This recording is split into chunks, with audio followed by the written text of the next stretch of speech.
Cuando encontré aquel libro, 101 formas de encontrar un fantasma, nunca imaginé que cambiaría mi percepción del mundo. No lo leí por convicción, sino por una mezcla de aburrimiento y curiosidad. Pero cuando comencé a poner en práctica las técnicas que proponía, mi vida se transformó en un constante desfile de sombras y susurros que jamás me abandonaron. Hoy quiero contarte las experiencias más perturbadoras que viví al seguir esas instrucciones, tal como lo detalla Melissa Martín Ellis, la autora. No fue solo terror lo que sentí, fue la sensación de haber cruzado una frontera invisible que nunca debí atravesar. Una de las primeras técnicas era sencilla: usar una cámara digital para captar orbes o figuras que el ojo humano no puede ver.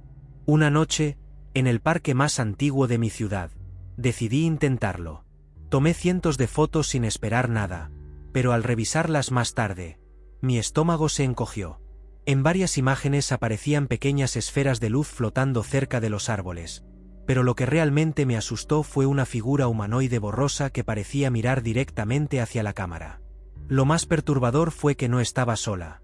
Otras figuras similares la rodeaban, como si supieran que yo estaba allí, observándolo sin permiso. Otra técnica sugería dejar un objeto personal en un lugar que se sintiera cargado de energía. Elegí un viejo reloj de bolsillo que había pertenecido a mi abuelo y lo dejé en un sótano abandonado que, según las historias locales, era visitado por un espíritu agresivo. Al día siguiente, el reloj estaba en el mismo lugar, pero algo en él había cambiado. La aguja de los segundos giraba en sentido contrario, como si el tiempo estuviera retrocediendo. Cuando lo sostuve, sentí un escalofrío tan intenso que me dejó paralizado. Esa noche soñé con una sombra que usaba el reloj como un faro, guiándose hacia mi habitación. El libro hablaba de usar espejos como portales para observar lo que no es visible en nuestro plano. Decidí intentarlo con un viejo espejo que encontré en una tienda de antigüedades. Durante la primera noche, no ocurrió nada, pero en la segunda vi algo que nunca olvidaré. Mientras me miraba, el reflejo detrás de mí comenzó a distorsionarse. Una figura oscura, con ojos hundidos y una sonrisa antinatural, emergió desde el fondo. Aunque giré para enfrentarla, no había nada allí. Pero en el espejo, seguía sonriendo, como si disfrutara de mi miedo. El libro también recomendaba el uso de grabaciones de audio, una técnica clásica para captar psicofonías. En un edificio abandonado que alguna vez fue un hospital, dejé mi grabadora encendida durante 1 hora. Al revisar el archivo, escuché voces débiles, pero claras.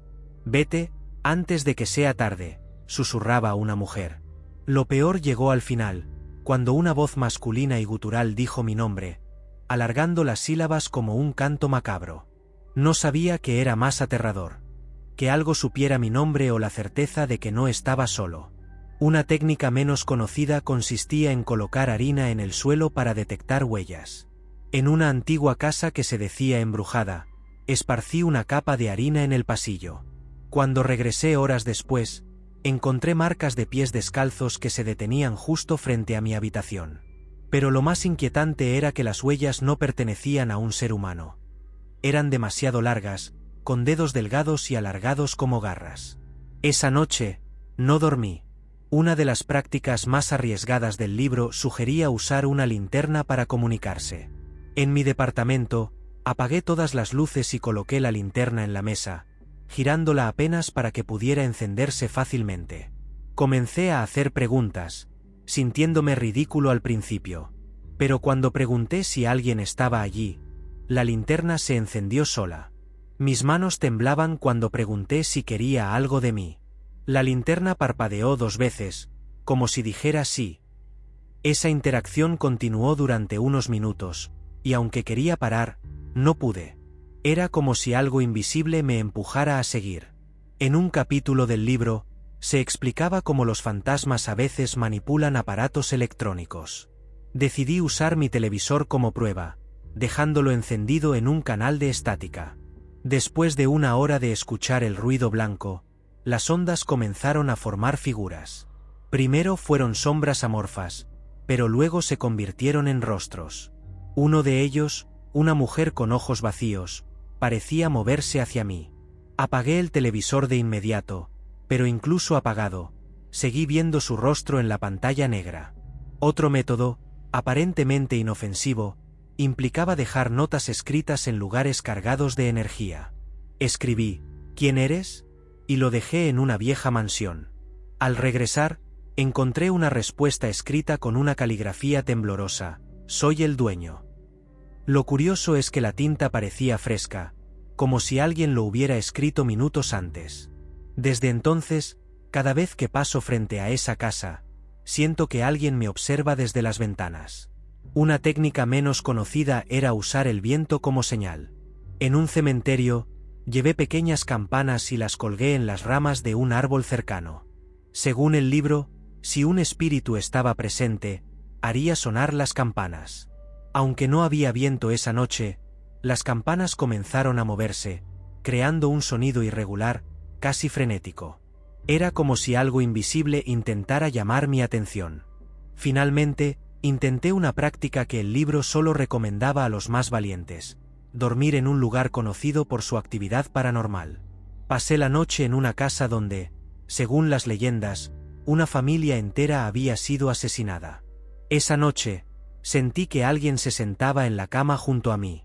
Aunque no podía ver nada, el peso era inconfundible. Cuando abrí los ojos, vi una mano transparente rozando la colcha. No recuerdo haber gritado, pero al día siguiente, los vecinos dijeron que me escucharon llorar y pedir ayuda.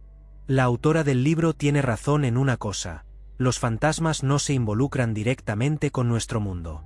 Pero al intentarlo, al buscar sus rastros, tal vez abrimos una puerta que debería permanecer cerrada.